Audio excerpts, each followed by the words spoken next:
Hello दोस्तों, आज मैं आपके सामने एक ऐसा टॉपिक लेके आने वाला हूँ जिसमें मई 16 से तहलका मचाया हुआ है।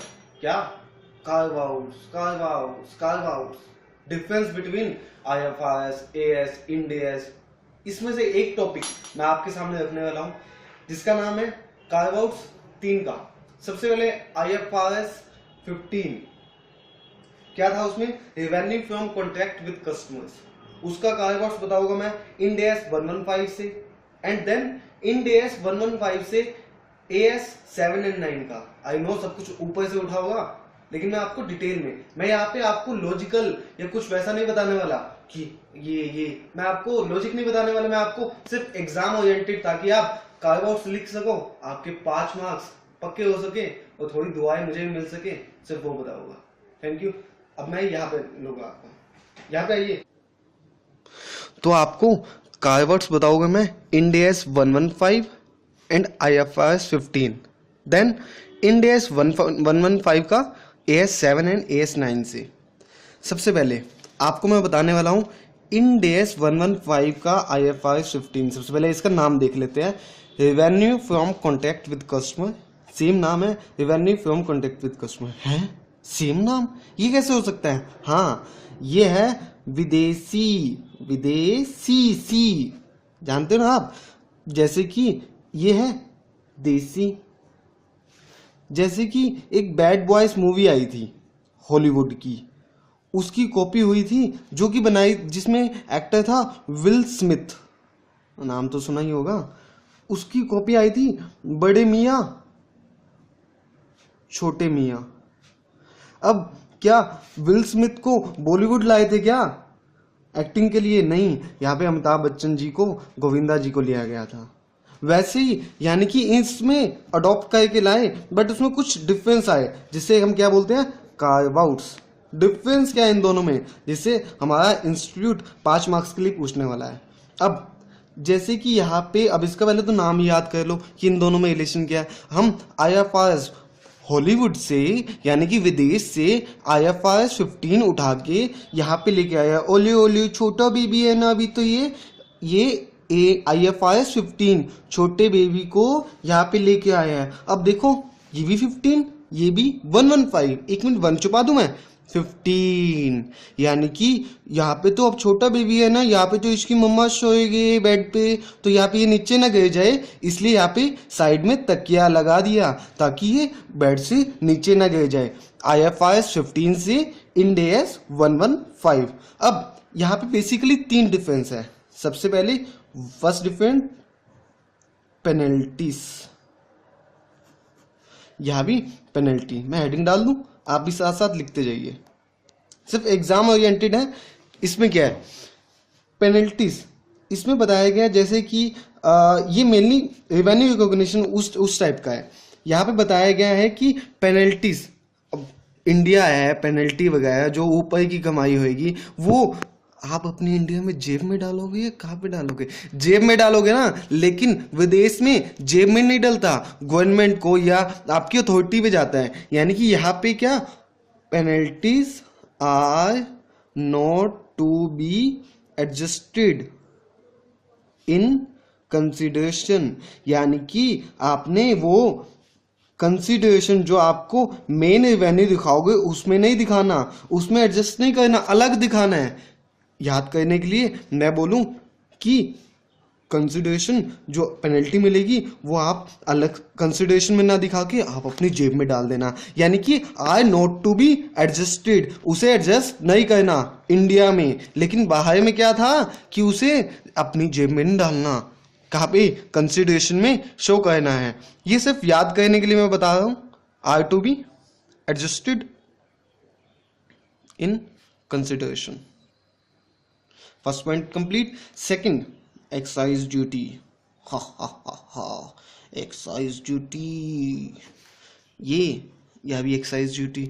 अब एक्साइज ड्यूटी वाले, अपने यहाँ का आईडीटी तो जानते हो ना, सबसे खतरनाक लो। एक्साइज ड्यूटी वाले भूखे बैठे हैं, भूखे पैसा लेने के लिए। अब एक्साइज ड्यूटी, अब ये वाले कहते हैं disclosure of excise duty. along with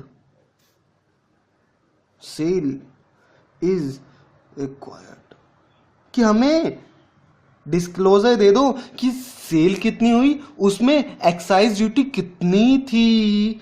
यानी कि एक्साइज ड्यूटी वाले भूखे बैठे हैं, पहले उसे बताओ कि उसमें एक्साइज ड्यूटी थी ताकि हम एक्साइज ड्यूटी लगा सके, पैसा कलेक्ट कर सके। लेकिन विदेश वाले कहते हैं हमें तुम पे बहुत विश्वास है, तुम ऐसा नहीं करोगे, तुम गंदे काम, यानी कि एक्साइज ड्यूटी वाले नहीं, चोरी वाले नहीं होएगे।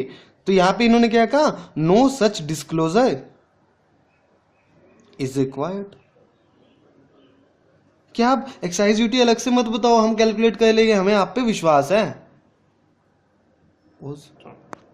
Third point, reconciliation, reconciliation, reconciliation, celebration, reconciliation, reconciliation, celebration, reconciliation. अब रिकंसिलेशन ये क्या, इंडिया वाले कहते हैं जितना भी पैसा तुम्हें मिलेगा उसे बताना है कि तुमने कहाँ रिकॉग्नाइज किया है। यानी कि आपने अपनी बैलेंस शीट में एक रिकंसिलेशन बनानी है, किसकी, of revenue recognition with consideration, revenue recognition with consideration should be given है। भाई समझ नहीं आया, अबे बैलेंस शीट में ये बताना है कि तुम्हें जितना पैसा मिला, कंसिडरेशन पैसा कितना मिला, उसकी रिकॉग्निशन कैसे कैसे की। यानी कि आपने उसको प्रॉफिट एंड लॉस में दिखाया, यहाँ दिखाया, वहाँ दिखाया, वो बताओ। यानी कि जो आपकी अथॉरिटी बैठी है ना इनकम टैक्स वाली, वो कहती है बैलेंस शीट में जो आप बनाओगे उसमें जितना ही पैसा मिला है ना, उसका बताओ कि उसको कहाँ कहाँ रिकॉग्नाइज किया। यहाँ पे आप पे विश्वास नहीं है यहाँ को, इनकम टैक्स वालों को। अब यहाँ पे वो कहते हैं हमें तुम पे बहुत विश्वास है, इसलिए reconciliation celebration is not required, no such reconciliation is required. यानी कि अभी 3 पॉइंट हो गए, मैं रिवाइज करा दूं, penalties, excise duty, reconciliation. Penalty, अब यहाँ पे पेनल्टी वापस बता दूं मैं, penalty are not to be adjusted in consideration, जेब में डाल लो। एक्साइज ड्यूटी डिस्क्लोजर आपको देना पड़ेगा सेल के साथ, यानी आप पे विश्वास नहीं है आईडीटी वालों को। रिकंसिलेशन, कंसिडरेशन को कहाँ कहाँ रिकॉग्नाइज किया है, उसकी रिकंसिलेशन होनी चाहिए। पॉज। ये तो डिफरेंस इन दोनों के बीच में, इंड AS 115 एंड IFRS 15। अब मैं डिफरेंस बताता हूं आपको, Ind AS 115 and AS 7 and 9। वहां पे तो याद किया था कि गोद लिया था, माँ ने साइड में तकिया रख दिया था, इसलिए। अब यहाँ पे देखो बेसिकली हुआ क्या है, AS 7 जो डील होता था कंस्ट्रक्शन कॉन्ट्रैक्ट से, और AS 9 जो डील होता था रेवेन्यू रिकॉग्निशन को, उसको जोड़ के इंड AS 115 बना दिया गया है। समझ नहीं आया, याद कैसे होगा इसको, बताता हूँ वेट। AS 7 यहाँ का शाहरुख खान यानी कि दिलवाले, AS 9 यहाँ का सलमान खान, प्रेमरतन धन पायो, हाँ सलमान खान। उन दोनों को जोड़ के कौन सामने रखा गया, रणवीर सिंह। AS 115 यानी पुराने ओल्ड बूढ़ों को हटा के नया लेके आए, कौन से, बाजीराव मस्तानी, इंड AS 115। अब नंबर कैसे याद होगा, ये तो याद हो गया, 7 and 9, 7 plus 9 is equal to 16 है। तो 16 बनाना 115 का बन गया। अरे 1 अकेला थोड़ा रहेगा, इसकी भी तो शादी करो, ये बड़ा हो चुका है। 6 को तोड़ दो, 1 and 5, 7 plus 9 is equal to 16। अब इसमें 115 कहाँ से आ गया, अभी 1 छोटा थोड़ा है, बड़ा हो चुका है, तो उसको भी कोई लाइफ पार्टनर चाहिए, इसलिए 6 को तोड़ दो, 1 एंड 5, 115। यानी कि 7 और 9 शाहरुख सलमान मिलके कौन सामने आ गया, रणवीर सिंह। 115 बूढ़ों को हटाया, नए को लेके आए, AS बूढ़ों को हटाया, इंड AS ले आए नया। अब यस, अब इन दोनों में डिफरेंस क्या है, ये तो था याद के लिए। अब इन दोनों में डिफरेंस क्या है, यहाँ पे डिफरेंस टोटल 5 है। आपको मैं दिखा दूं, जैसे कि ये सबसे पहला डिफरेंस है स्कोप। अब यहां पे खुद ही देखो, AS7 सिर्फ कंस्ट्रक्शन से डील करता था, AS9 रेवेन्यू से डील करता है। इन दोनों को मिला के एक एस बना दिया तो इसका स्कोप बड़ा होगा, यानी कि इट कवर्स ऑल कॉन्ट्रैक्टर भी, गुड्स एंड सर्विस। ये डील करता था पहले 7, ये डील करता था पहले 9, इन दोनों को जोड़ के यानी कि इसका स्कोप बढ़ा दिया। यहाँ पे AS7 कंस्ट्रक्शन को डील करता था, AS9 गुड्स एंड सर्विस को। सेकेंड है हमारे पास रेवेन्यू रिकॉग्निशन। अब यहाँ पे रेवेन्यू रिकॉग्निशन परफॉर्मेंस बेसिस पे होगी, जैसे जैसे परफॉर्म होता जाएगा वैसे।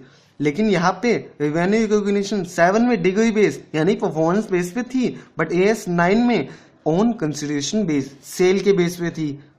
इसकी डिटेल में AS9 में आप पढ़ लीजिएगा, सिर्फ याद के लिए कि यहाँ पे डिग्री बेस पे थी, यहाँ तो परफॉर्मेंस ठीक था। AS7 ओके, बट AS9 यहाँ पे कंसिडरेशन बेस पे था, इसलिए उसको भी यहाँ पे परफॉर्मेंस बेस पे कर दिया गया है। स्कोप, क्योंकि स्कोप तो बढ़ेगा ही दोनों को मिला के। रेवेन्यू रिकॉग्निशन यहाँ पे 7 वाला फॉर्मूला उठा के यहाँ पे रख दिया गया परफॉर्मेंस बेसिस का। Third, disclosure. आप खुद ही बताओ, AS7 में 3 डिस्क्लोजर, एग्जाम्पल लेके बोलता हूँ, AS9 में 5 डिस्क्लोजर, दोनों को मिला के डिस्क्लोजर कितने बन जाएंगे, याद ही बनेगा ना। इसलिए इंड AS में डिस्क्लोजर मोर एग्जॉस्टिव, बहुत ज्यादा है डिस्क्लोजर। यहाँ पे वेरी लेस डिस्क्लोजर, कम डिस्क्लोजर है। साथ में चौथी item, non cash consideration. Ind AS 115 it deals with non cash consideration. जैसे कि मैं एग्जांपल दूं, कंस्ट्रक्शन कॉन्ट्रैक्ट में नॉन कैश कंसिडरेशन, अगर मटेरियल दिया है तो उसकी फेयर वैल्यू लेते थे, याद है आपको। बट सेल में ऐसा कुछ नहीं था, इसलिए उसको भी यहाँ पे नॉन कैश कंसिडरेशन में जोड़ दिया गया है। It deals with non cash consideration, but यहाँ पे डील नहीं होती दोनों के अंदर, AS7 एंड AS9 में डील नहीं होती थी। Treatment of loyalty bonus etcetera, treatment of loyalty item, mainly दिक्कत इस पे आई हुई है। इसकी वजह से इंड AS 115 वापिस क्या पता हट सकता है।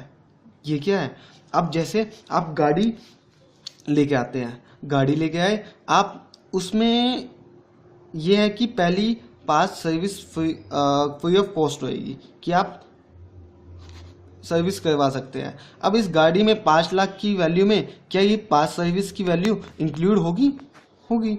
बट इस 5 लाख को इंडिया में क्या दिखाते थे, टोटल कि मेरी 5 लाख की सेल हुई है, उस सर्विस की अलग से अमाउंट नहीं दिखाते थे। लेकिन वैसी सेम लॉयल्टी बोनस, सर्विस का पैसा, उसमें इस इंड AS 115 में बताया गया है कि उनकी ट्रीटमेंट कैसे की जाएगी, includes treatment of loyalty bonus and similar item. But पहले ये साइलेंट था, यानी कि अब मारुति सुजुकी सेल करती है गाड़ी, उसके सर्विस फ्री देती है या AMC की सर्विस देती है, तो उसकी वैल्यू को अलग से रिकॉग्नाइज करना पड़ेगा सर्विस की वैल्यू में। इसी की वजह से इंड AS 115 की गले में फांसी का फंदा लटका पड़ा है, ये हट सकता है। तो अभी तक मैंने सिर्फ ये पढ़ाया कि स्कोप ये बढ़ गया, ये कम हो गया। रेवेन्यू रिकॉग्निशन परफॉर्मेंस बेस पे, 9 में कंसिडरेशन बेस पे थी। डिस्क्लोजर दोनों को मिला के डिस्क्लोजर याद हो गया ना, इसमें कम है। नॉन कैश कंसिडरेशन इसमें बताया गया है, इसमें डील नहीं होता था। ट्रीटमेंट ऑफ लॉयल्टी बोनस जो कि खतरनाक पॉइंट बना हुआ है, इसमें बताया गया है कैसे ट्रीटमेंट होगी, ये आइटम नहीं था। थैंक यू, आपने मुझे इतनी झेला इसको सुनने के लिए। आपने लिख तो लिया होगा आई होप, फिर भी मैं ये फोटो खींच के नीचे अपलोड लिंक में डाल दूंगा।